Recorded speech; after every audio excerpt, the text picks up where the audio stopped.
collateral means kids being left. It means moms, dads, families being torn apart. It is absolutely disgusting. Shame, shame, shame on this awful administration. I'm going to appeal to the people of faith, the faith-based organizations, to appeal to the president. This is fundamentally unfair. It has nothing to do with the security and safety of the United States.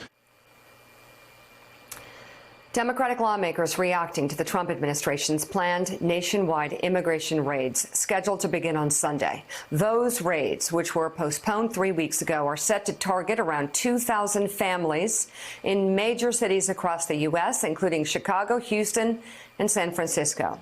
Joining us now, former senior advisor for the House Oversight and Government Reform Committee, Kurt Bardella, and former Secretary of Homeland Security under President Obama, Jeh Johnson. He's out with an op-ed in the Washington Post entitled, "Trump-Era Politics Are Drowning Out Consensus on Immigration. It's time for some straight talk." And in it, he writes in part this: "It's time for straight talk on immigration. There's almost none left in the highly emotional and politicized environment of the Trump era. To win support from a vocal and committed segment of a major party's base, and simply for the sake of a good applause line, candidates for office now espouse extreme policy proposals that are unworkable and have no hope of winning the broad support of Congress and the people they represent. As someone who has held public office and took that responsibility seriously, I also know to be realistic. Those who aspire to public office should not espouse campaign promises that have no prospect for success. This is a disservice to our democracy and assumes voters are fools. Here's a radical proposal: a presidential candidate who is willing to educate, enlighten, and tell voters the hard truths. This trait has all but evaporated in U.S. politics, but it is the single best job qualification for those who aspire to lead." And Jay, let's go on, continue with the straight talk, because you heard those Democrats, Veronica Escobar especially emotional. Shame on this terrible administration. I think many agree what is happening at the border, especially with children, but with all human beings being held in cages and in unsanitary conditions. I mean, this is something I think we can all agree on, is it not? Absolutely, Mika. Members of Congress who have visited the border, who have been to these facilities, who come away emotional and upset, I believe are entitled to be emotional and upset. I've been there a number of times myself while I was in office. The conditions are horrible, and our Department of Homeland Security, our Border Patrol, ICE, and our president should commit to doing a better job. Americans should demand that. Mika, the reason I wrote the op-ed is I feel as though in this debate right now, what is being lost is the overwhelming consensus that I know exists among the American public that, yes, we should be fair and humane to those who are here, particularly the dreamers, particularly those who came here as children, those who are here for years, who are de facto Americans. But Americans also want a secure border. If you go to Laredo, Texas, for example, which is 85% Hispanic American, people there will tell you, yes, we need to take care of the people who are here, be fair, fix our system, but we also have to secure the border. And I'm afraid that's being lost in the current presidential primary debate right now. And that's why I wrote the op-ed. Kurt, it's Heidi. There's another hearing today in the House Oversight Committee over the separated children at the border. With our politics so divided and with the two parties and the two chambers so far apart on this issue, what do you think another hearing is going to do? How is it really going to change the dynamic right now, given where we are in our politics? I'm not sure that it's going to change anything, but I do think it's important that Congress use the tools that they have to showcase what is actually happening in this country, what the consequences of them are, hearing from professionals in these type of hearings about what the actual real-world impact is of the policies that we're seeing put in place, how they affect human beings. You know, Congress can only do so much, as we know that we've seen the limitations of Congress and of having that majority. But holding hearings and putting on that show every day is really the only thing they can do to stop an administration that continues to just govern and act by executive fiat. At the end of the day, the reason why we're in this situation in the first place, the lack of progress on immigration from a policy standpoint, it's 100% because of the Republican Party. every time that there has been a potential consensus, collaborative position on immigration, it has been tank rolled by the right. Back in the 2000s, we had John McCain and Ed Kennedy working on all of this, having a bill. The right tank rolled it. In the 2010, 2014, we had the Gang of Eight bill that was supposed to go somewhere. Here comes the right, and they annihilated it. So I think the Secretary is right. There needs to be a coming together. But every time we have that moment, the Democrats are there. It's the right on the Republican side that ends up destroying it.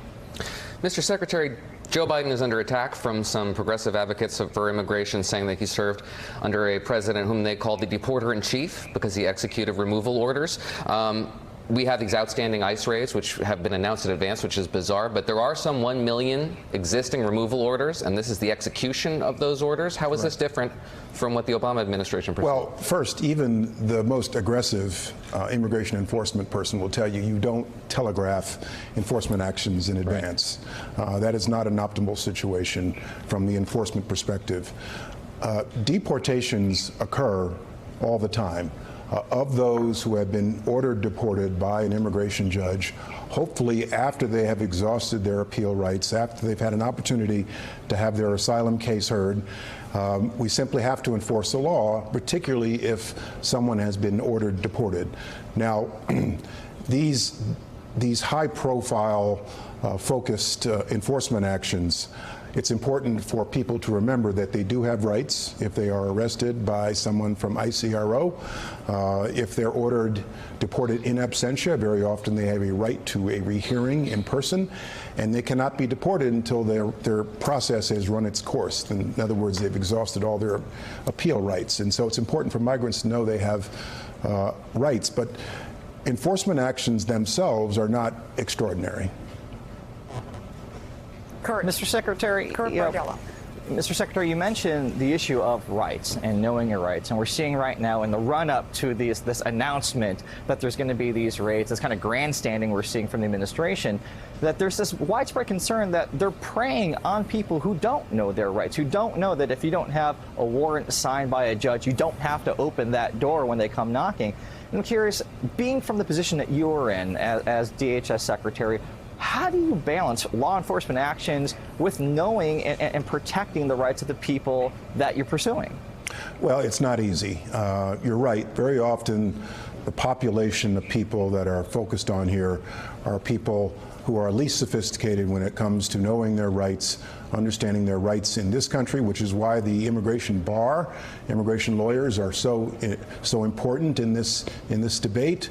I've been pleased over the last 2-3 years to see the immigration bar in this country really step up and expand at the border, in the interior, and so immigration lawyers are in a position to do a lot of good here. And I want to go back to something that was said before. As recently as 5-6 years ago, there was a bipartisan understanding that if you wanted to have immigration reform, if you wanted to take care of the dreamers, if you wanted to have path to citizenship, we all understood that we also have to do more to secure our border.